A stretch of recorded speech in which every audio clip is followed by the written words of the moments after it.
everyone. My name is Dr. Ssebaggala Umar from URN Doctor Podcast.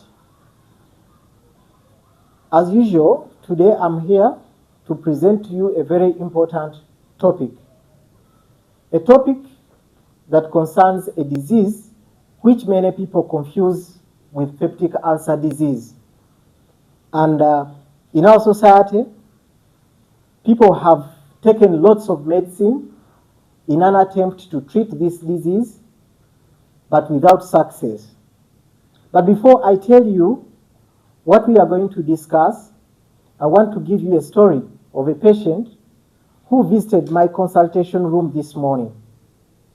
This was a 50-year-old female patient who complained to me that she had long-standing chest pain. Every time she eats food, she feels that it is stuck in her chest. She had severe heartburn, and she would feel satisfied on eating just small amount of food. We examined this patient. We reviewed her old medical records, and we were able to decide to do an important test, which is an upper GI endoscopy. This test revealed that she had a hiatus hernia. So today our topic is going to be about a hiatus hernia. We'll understand what it is, we'll discuss the symptoms, and we'll also discuss how this condition is treated. So before we discuss what a hiatus hernia is, let's first understand a little bit about the anatomy of a human being. You and I have a very strong, powerful muscle called the diaphragm, a muscle that is responsible for breathing. It helps us to breathe in and out. This muscle separates the chest from the abdomen. In the middle of this muscle, there is a hole that is also called a hiatus, where your food pipe or esophagus leaves the chest to go to join the stomach into the abdomen. For some reasons, this hiatus or a hole may weaken, and once it weakens, it may result into part of your stomach moving into the chest cavity. When this happens, this is what we term as a hiatus hernia. So, what are the symptoms of a hiatus hernia?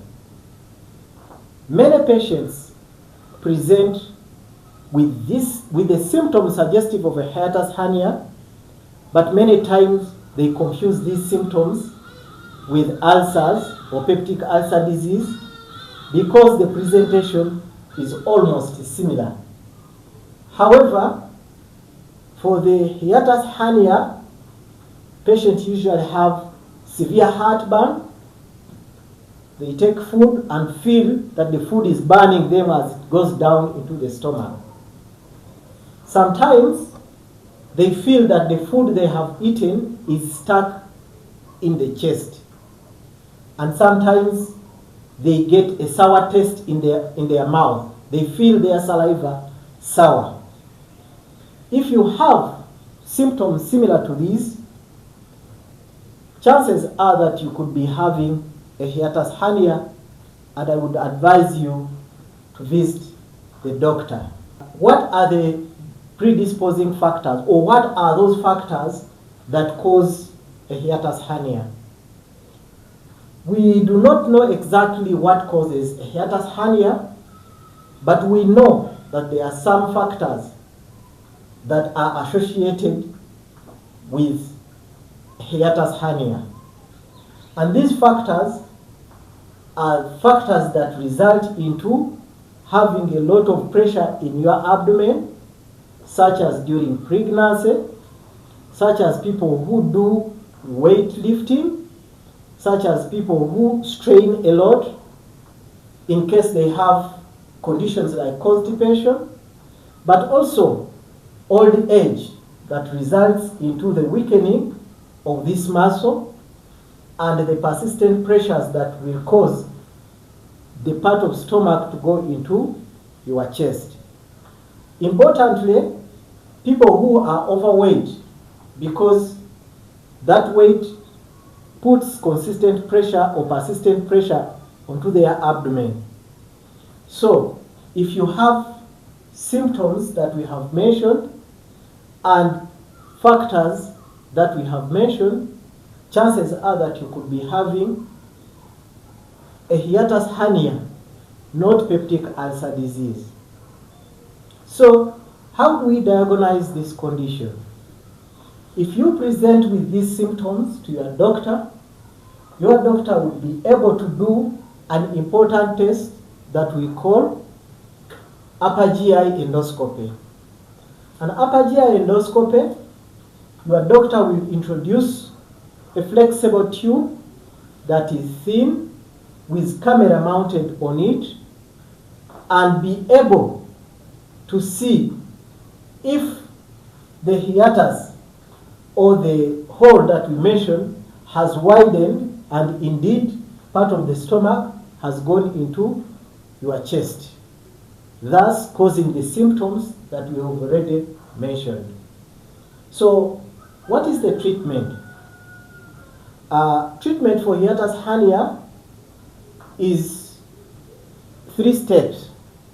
One, the first important step is what we call lifestyle modification. If you have a hiatus hernia that has been diagnosed and you are overweight, your doctor will encourage you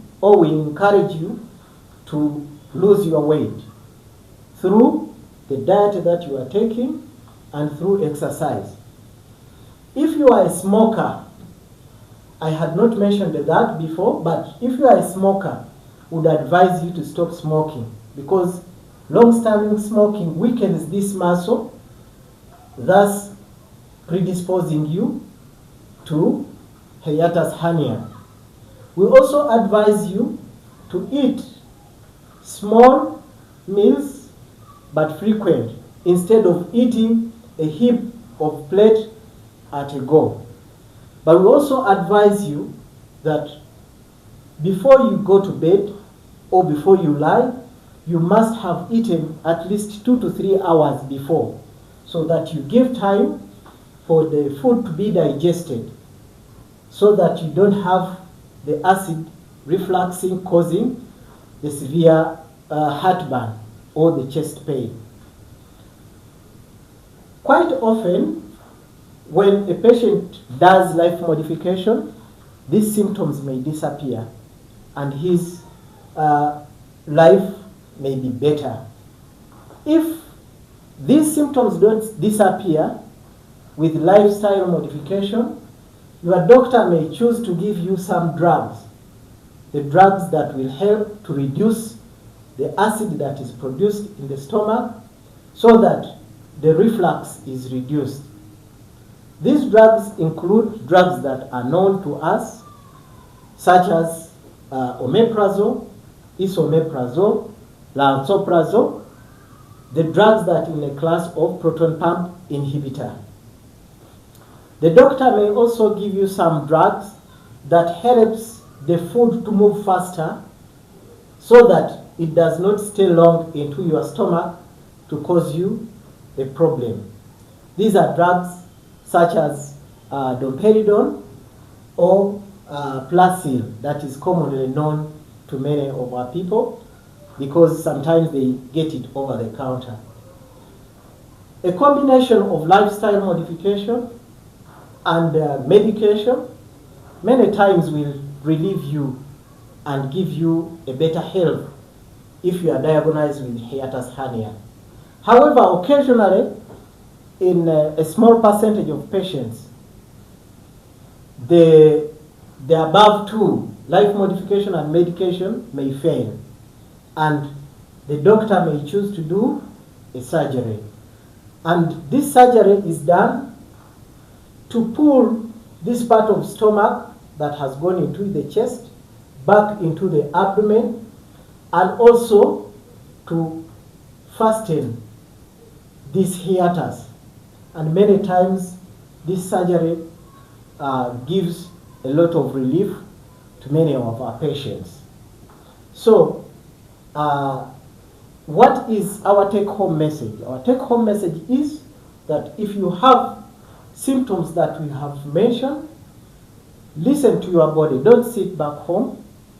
Don't go over the counter to get medications, or don't use herbal medicines that are commonly used in our society in an attempt to treat this disease, because that treatment will be futile. If it is severe symptoms, like we have mentioned, surgery will be the best solution for you. With this, we come to the end of our presentation. I remain Dr. Ssebaggala.